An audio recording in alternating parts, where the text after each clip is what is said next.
आजची गोष्ट आहे चिवताईची आणि कावदादाची. एक आटपाट जंगल होतं आणि त्या जंगलामध्ये अनेक पक्षी आणि प्राणी आनंदाने राहत होते. चिमणी आणि कावळ्याची खूप मैत्री होती.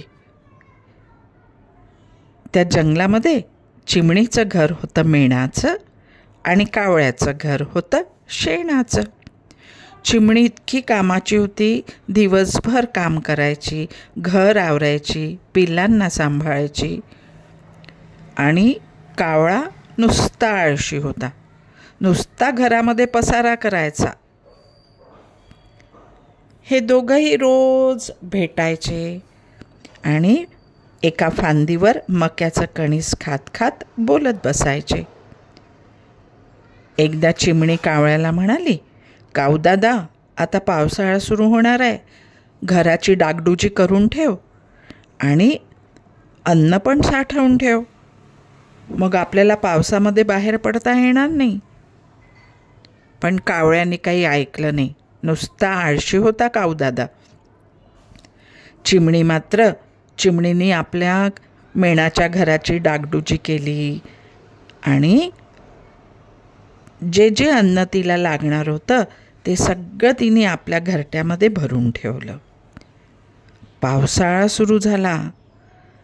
खूप जोरदार पाऊस आला, इतका जोरदार की कावळ्याचं घर वाहून गेलं आणि चिवताईचं घर मात्र छान राहिलं.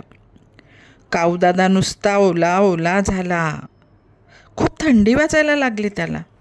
मग कावदादा चिवताईकडे आला आणि तिला आवाज द्यायला लागला, चिवताई, चिवताई, दार उघड.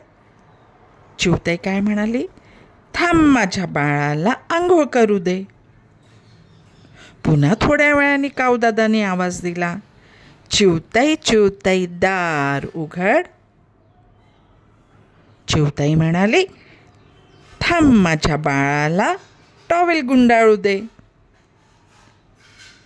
पुन्हा थोड्या वेळाने कावळेदादांनी आवाज दिला, चिवताई, चिवताई, दार उघड.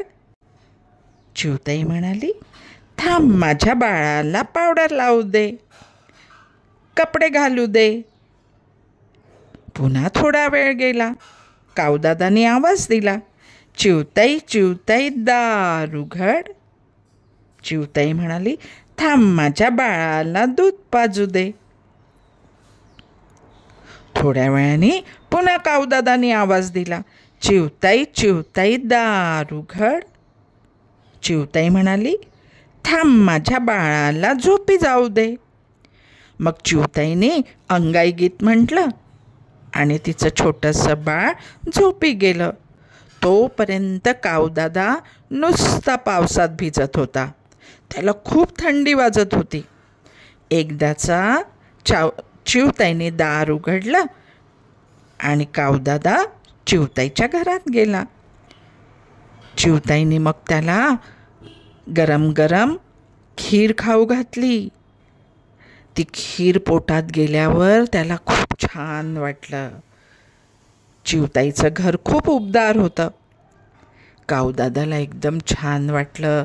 त्याची थंडी पण पळून गेली. थोड्या वेळाने पाऊस थांबला आणि कावदादाची खीर खाऊन पण झाली. त्यांनी चिवताईला आणि चिवताईच्या पिल्लाला आशीर्वाद दिला आणि कावदादा उडून गेला. कशी होती गोष्ट? छान होती ना? तुम्हाला आवडली की नाही? कमेंट करून मला सांगा.